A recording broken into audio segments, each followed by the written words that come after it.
आज आम पुरी मंदिर 56 भोग भितर गोटे भोग बेसर बनवा जहाँकि खाइबा को अत्यंत स्वादिष्ट लगी थाए। तेबे रेसिपीटी देखा पूर्व आपण मैंने प्लीज मो चैनल को सब्सक्राइब करनियंतु और सब्सक्राइब बटन साइड थिबा बेल आइकन को क्लिक करंतु ताहले मोर सब नुआ रेसिपी गुडिकर नोटिफिकेशन आपण पाई परिबे। प्रथमे आम बेसर पाई मसला प्रस्तुत करनबा। सेथिपाई एठी मु 2 बड़ चामच पान मधुरी नेची, ता सहित 1.5 चामच सोरिष आ गोटे चामच जीरा नेची।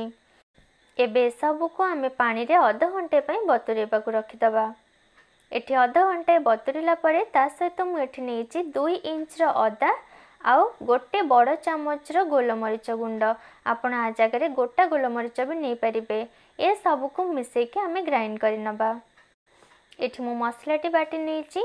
तापरे आमे परिबा देखि नबा। एठी मु परिबा भितरे नेची कखारु, कांकड़, कदली आउ पोटल, ता सहित एठी मु समान परिमाणर देसी आलू नेची। एबे जेमती मंदिर रे प्रस्तुत करा जाए सेही परि भाबरे प्रथमे सबु को आमे आगे गोळेई नबा, तापरे जे आमे गैस रे बसेबा। एठी मु नॉनस्टिक कड़ाई नेची। जदि आपनक पाखरे माटी पात्र थिबो ताहले आपण माटी पात्र रे आकु बनेबे, सेटा आहुरी स्वादिष्ट लागिबो। एठी मु कड़ाई रे प्रथमे सबु परिबा गुडी को दे दोउची।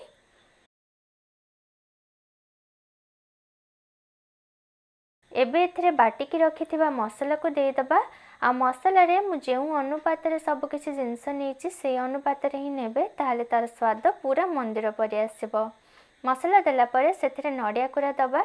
एठी मु फाळे नडिया कोरा नेछि। एबे एथरे गोटा बुट दे दबा। आकु मु ओवरनाइट बतुरे नेथिली। आपण 7 रु 8 घंटा बतुरे की ताकु देई परिबे। एठी मु ताकु प्रथमे हल्दी लुण दे टिके सिझे नेथिली। आपण डायरेक्ट बतुरेला परे यूज करि परिबे। ता सहित एठी मु गोटे छोटो चामच हळदी गुंड दे दोउची आ स्वाद हिसाब रे लुण, ता सहित गोटे बड़ चामच गुड़ दे दबा। एथरे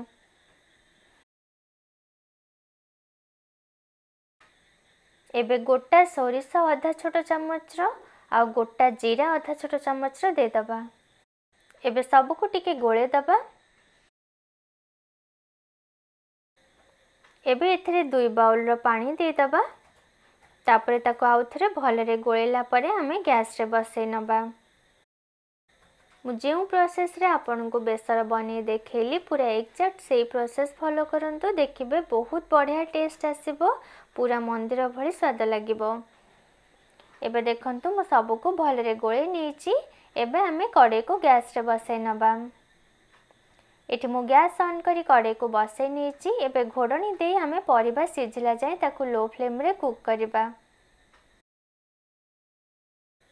एठी परिबा भलरे सिझी जायछि, आपण देखि पारुथिबे। आ कलर पूरा मंदिर बेसर भली देखा जाउछि। तो आपण देखिले केते सहज प्रोसेस रे आपण पूरा मंदिर भली बेसर घरे बनी परिबे। लास्ट को एथिरे गोटे चामच घी दे ताको गोळे नबा। आ हमर बेसर एठी प्रस्तुत हो जायछि। देखिले केते सहज रे एटा बनी पारुछि। आपण रेसिपी को घरे ट्राई करंतु। आ आपणकर बेसर केमिति बनिला मते कमेंट करी जणांतु। जदि आपनको रेसिपीटी भल लगी थाए ताले मोर वीडियो को लाइक करिवे, सांग मानक सहित ए बेसर रेसिपी को शेयर करिवे, आ मोर चैनल को सब्सक्राइब करबा को जमा भी भूलिबेनी। ताहले सब नुआ रेसिपी गुडी को आपण जल्दी देखि परिबे। पुणी देखा हबो एक नुआ रेसिपी सहित।